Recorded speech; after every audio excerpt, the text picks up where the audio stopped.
Hi, I'm Lili. I'm going to talk to you about stretching pose today. So stretching pose is towards the end of the class, and it is the deepest forward stretch that we do with our spine.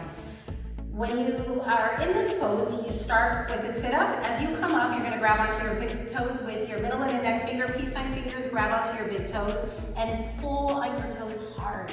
Pull on the toes, start walking the hips back right and left 10 to 15 times. As you walk your hips back, think about tilting your pelvis forward and your tailbone pointing towards the back wall. Try to straighten out the legs as much as you can, thighs contracted, heels off of the floor.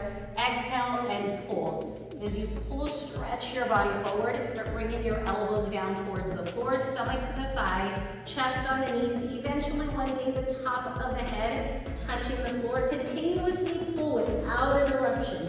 Exhale, keep pulling, and slowly come up.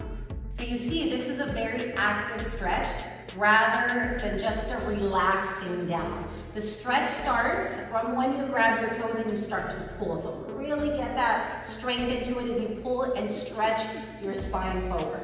If you have any questions, please leave them in the comments or let me know next time you see me in class or at the studio. Have a great day.